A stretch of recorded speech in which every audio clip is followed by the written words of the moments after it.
It is said that ruins tells the story of their former glory. So today we are here with the Nalanda University's ruins, which was at its peak during the 5th century and the 12th century AD.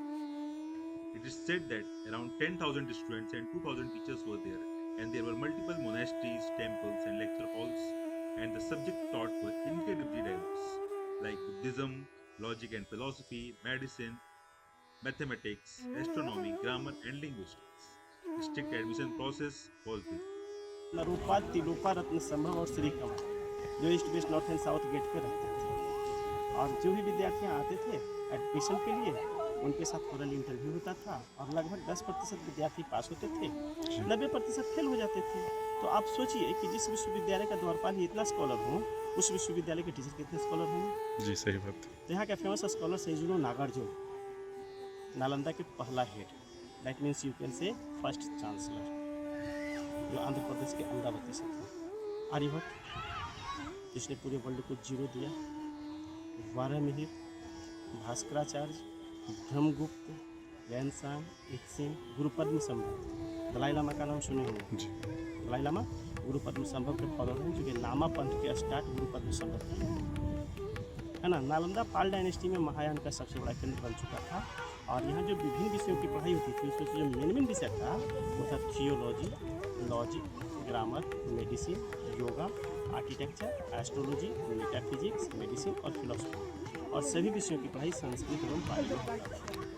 1 he kilometre की range का खुदाई जो इसका start हुआ ना, वो हड़प्पा और मोहनजोदड़ो से पहले हुआ।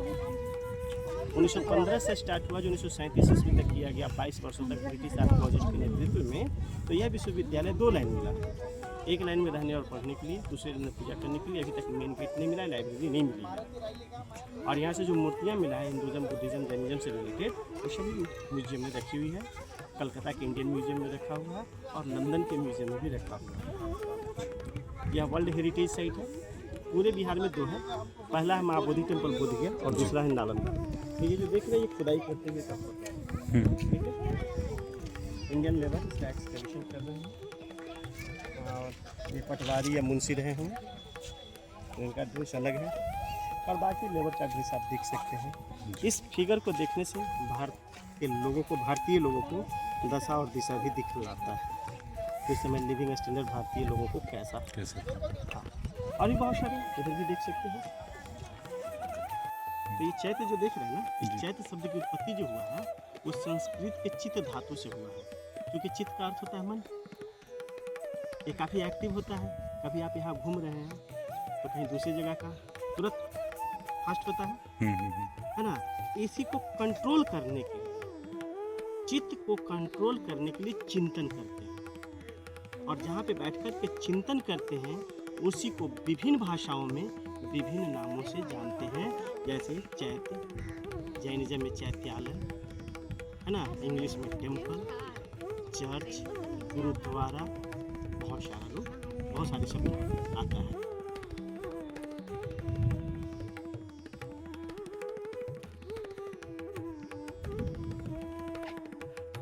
गुरुकुल में जो लिविंग स्टैंडर्ड था जी, तो उसमें मिलता है संस्कृत में पढ़ने के लिए। सुखार्थी कुतो विद्या, विद्यार्थी कुतो सुखम, विद्यार्थी कुतो धनम। इसके एक बार हिंदी में समझा दीजिए। है ना।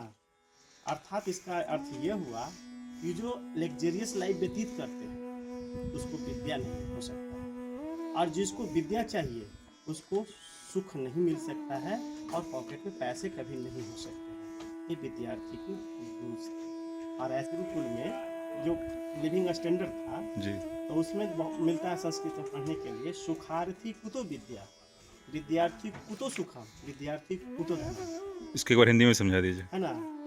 अर्थात इसका अर्थ यह हुआ कि जो लग्जरियस लाइफ व्यतीत करते हैं उसको विद्या नहीं हो सकता, और जिसको विद्या चाहिए उसको सुख नहीं मिल सकता है, और पॉकेट में पैसे कभी नहीं हो सकते हैं।